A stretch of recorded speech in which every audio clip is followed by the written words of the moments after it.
Hi students, so today we're going to talk about Socrates. The learning objectives for this module are simply to identify Socrates in his historical context and recognize his major contributions to ethics. You'll also be learning the steps for the Socratic method, and you'll be asked to be able to identify the steps and employ the Socratic method correctly. Finally, you'll be asked to be able to identify and apply standards of good definitions for conceptual clarity purposes.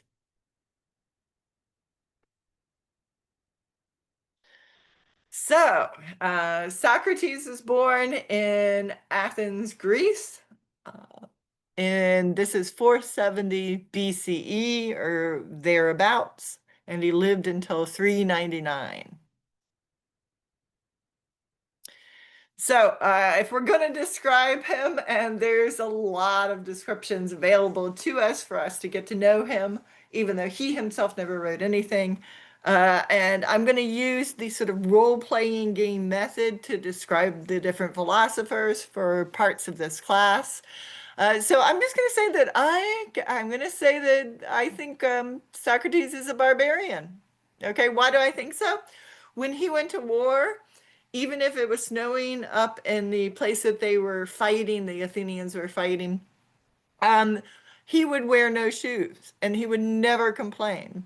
He was also a little easy on the hygiene, okay? And he would wear his hair all long and unkempt, more like the Spartans than the Athenians.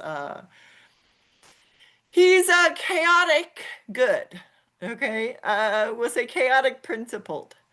His motto is the unexamined life is not worth living. His superpowers include his self-awareness of his own ignorance and an ability to annoy practically anyone. Claim to shame. Okay, he's a bit hygiene resistant. Not exactly known to be interested in externalities. Um, He's actually purportedly extremely hard to look at. Okay, he had some would describe his face as having crab-like eyes that looked in different directions. Okay, and a very snub nose. Okay, so not a looker. Now he invented the Socratic method, and I'll describe how that came about. And he was himself a moral exemplar, meaning he was an example on how to behave to others in his community. He spoke often in the agora or the marketplace to everyday people, to anybody who would talk with him, about goodness and duties to oneself and to others and to the state. Unfortunately, in his 80s, he was tried for the crimes of impiety and not believing in the gods of Athens and corruption of the youth. He stood up for himself and he gave an argument back. If you want to read a depiction of that, you can read the Apology by Plato.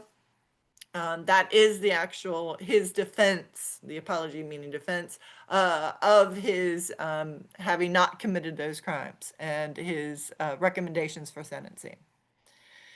He had, unfortunately, not only did they convict him of impiety, but his request to be sentenced to a life similar to the rewards that the Olympic athletes get, like free meals and stuff like that, earned him even more people voting him to death than had voted him guilty of the crime. So he got sentenced to death, and then he was forced to drink himself to drink poison hemlock. So this is Athens, looking from on the Acropolis nowadays. And here would be some stats, I would say, for Socrates. First, and he constantly stood up to tyranny, and he was a very unconventional war hero.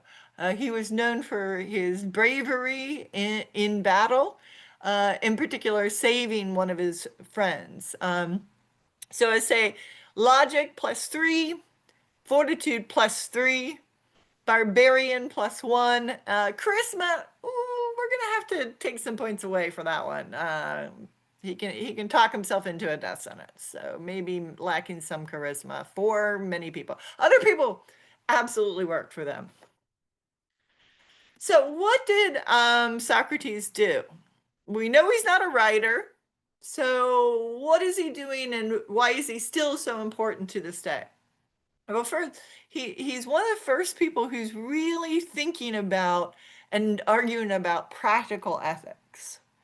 So he's promoting concepts of virtue and concepts of friendship and goodness to his community. He emphasizes the principle of non-maleficence, which he describes as neither to do wrong nor to return a wrong is ever right, not even to injure in return for an injury received. Okay, so it's never right to harm somebody, even if they have harmed you. That's the principle of non-maleficence. He inquired into the nature of moral excellence, and when he's doing this, what's remarkable about the way he does philosophy is he created a method, the Socratic method, to test definitions. He offered foundations for virtue ethics, and as mentioned before, he served as a moral example for his community. So what I want to do is have you just reflect upon Socrates and what Socrates laments. Socrates laments that people can count their household objects, but not their friends. And people can spend um, much time crafting, okay, making beautiful art, making beautiful music, but they spend little time crafting their own moral character. Is Socrates right to lament this? Is he right to value friendships and virtue over possessions or beauty? Why or why not?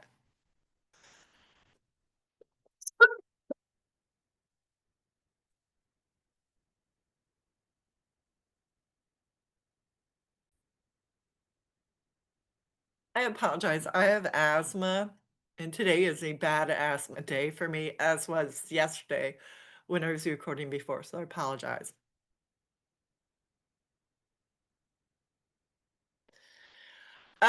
We know that Socrates, before he got some money from a rich uncle and retired, much to the chagrin of his wife, who would try to constantly get him to work, that he was a stonemason and may have actually worked on buildings on the Acropolis. This is the Parthenon. So we want to know narratively what gives? Why was Socrates killed by his fellow Athenians? Well, it starts with this person. I think it's funny. I've got my head over her. There she is. This is the Oracle at Delphi. And this is actually a view from the ruins of Delphi looking out over the mountains. Okay. So Delphi is a sanctuary that is, I believe it's north and a little bit west of Athens, up in the mountains. So you imagine that when people would trek to this place, way before cars or buses or anything like that, they would have to climb this mountain to get to this sanctuary. In the sanctuary, they had different buildings for different temples, stuff like that, but they would also have festivals. One of the temples that they had there, though, was the temple of Apollo. And the people who were celebrating Apollo on Earth were the priestesses. Okay, and so the Oracle of Delphi is one of the Apollonian priestesses. They're famous for giving extremely cryptic answers that can be read different ways, and often are. in the history of Greece. So one of Socrates' friends goes up to talk to the Oracle of Delphi. By the way, the Oracle of Delphi may be extremely intoxicated with either natural gases that come up under the floor, or burning leaves that they have in these holders. So we're not sure exactly if the Delphi Oracle was high, or if they're sometimes ranting, raving, and convulsions were part of their religion. So one of Socrates' friend, Chaerephon, goes up to the Oracle of Delphi, and he says, I want to know who the wisest person in the world is.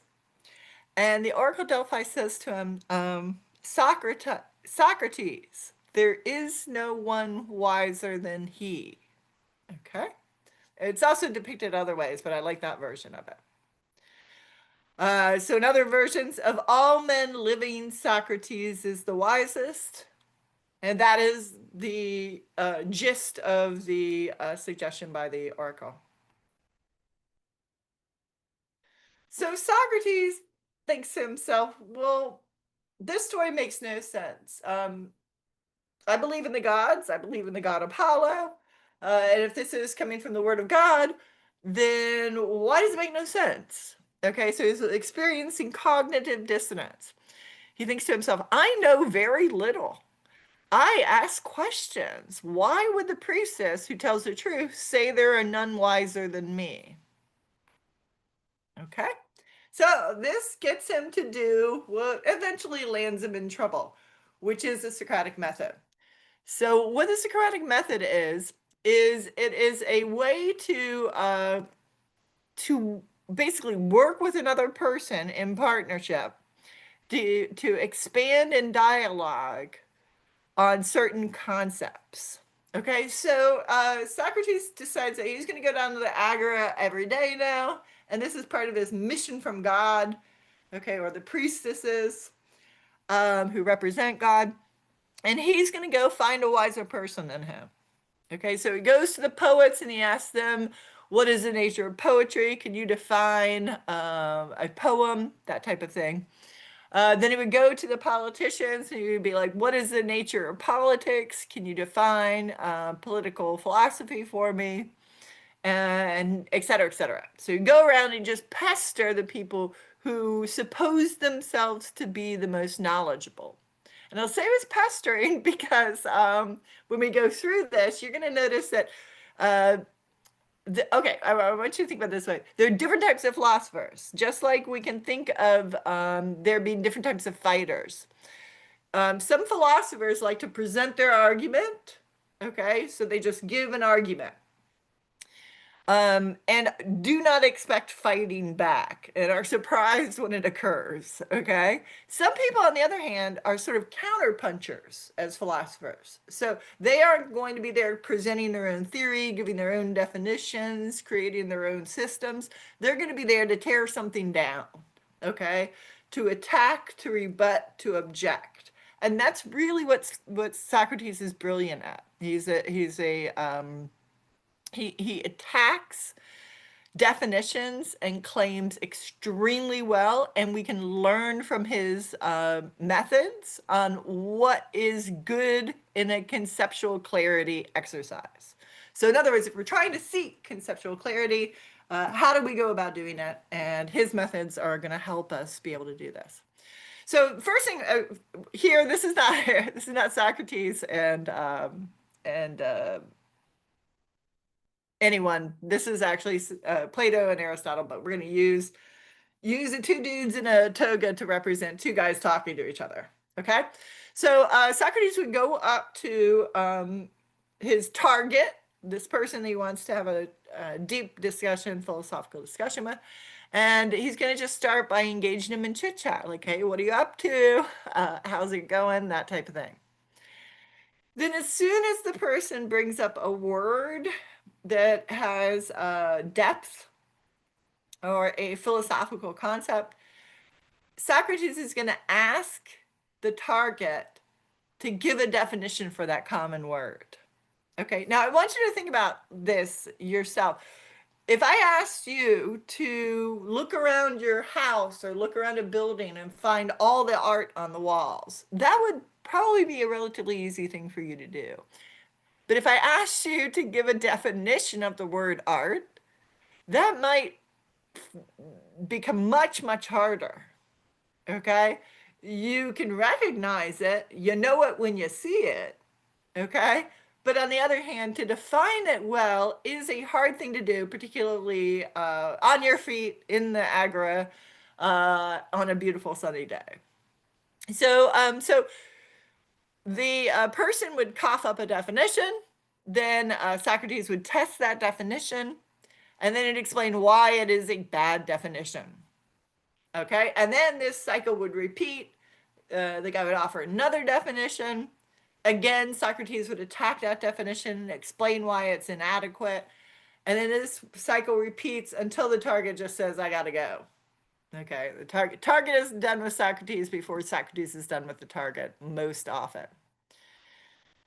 So I'm going to go through one of the examples that's very famous, and this is exemplified in the in one of the dialogues written by Plato. Okay, called Euthyphro.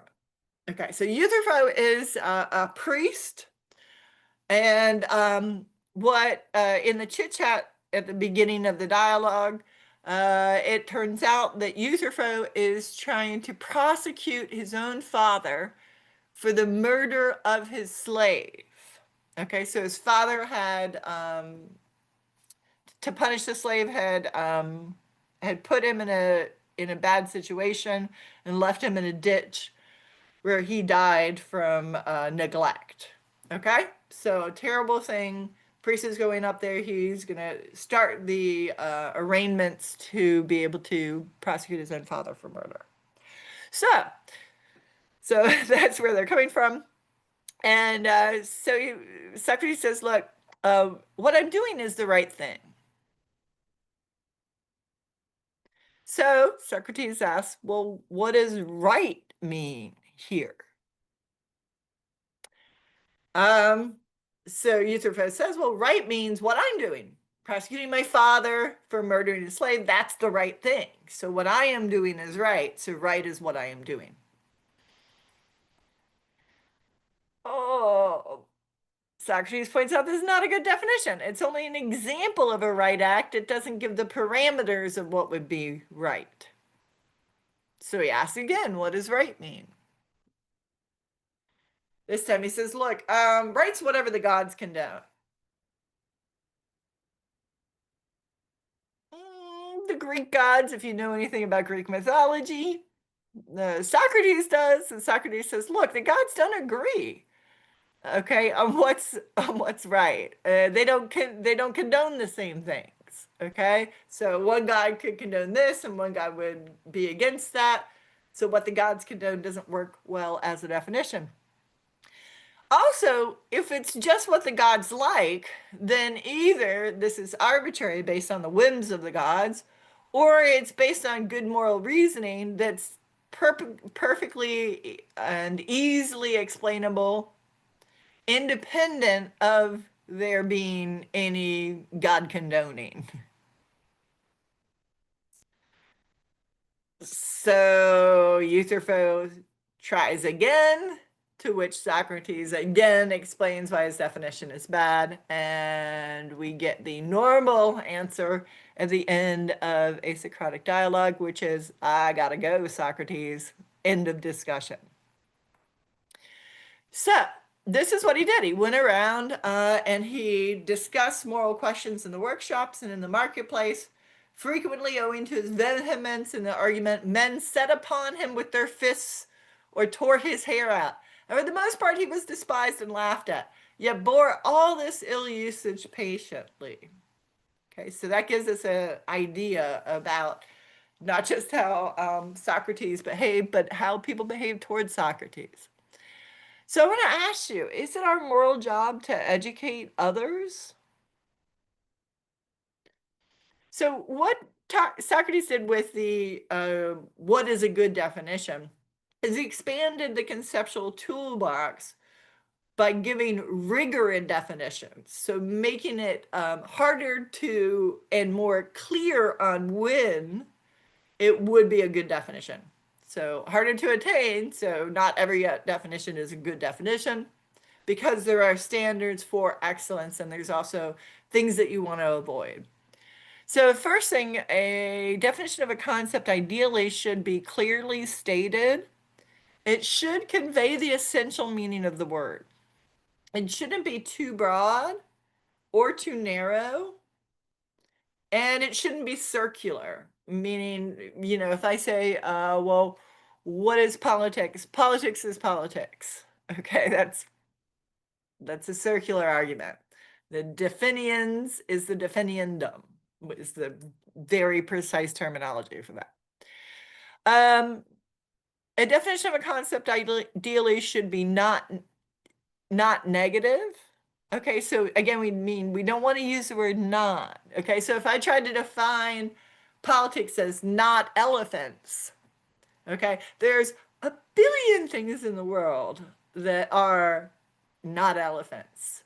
So just describing something as what it is not should not be done in an ideal definition unless there's really no other way to go about it. Okay, unless it's absolutely necessary. Finally, it shouldn't be effective, so you shouldn't figure out how a person creating the definition feels, okay? It shouldn't be vague, figurative, obscure, or ambiguous. So we're going to look at these, and you're going to match these as either including too much, being too broad, including too little, being too narrow, or both, being too broad and too narrow. Looking for also unnecessarily negative or circular definitions, or ones that beg the question. Begs the question means you're still left, if they're defining music, you're still left at the end of it. Yeah, but okay, but what is music? Okay. So here we go.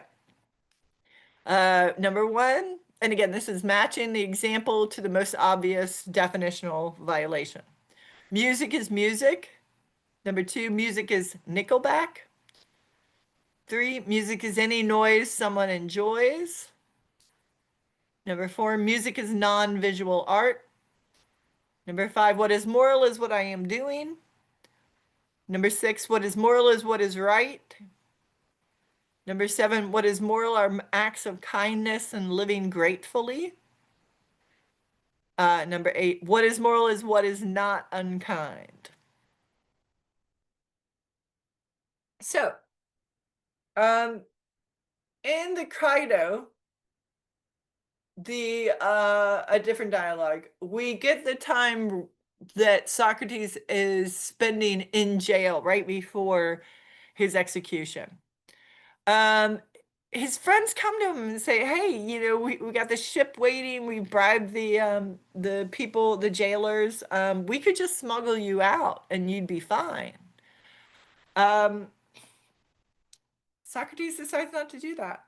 And he gives reasons to them why he doesn't do that. So I want you to ask yourself, is it one's duty to follow laws even when they're imposed in error? Why or why not? Is it, think about Euthyphro, is it morally right to turn your parent in for murdering someone? Why or why not? Is it one's moral duty to set an example to others by following one's own moral dictates? Explain your reasoning. Finally, I want you to practice being Socrates today, okay? Contemplate the limits of your knowledge. Ask questions of others. Contemplate being a good person.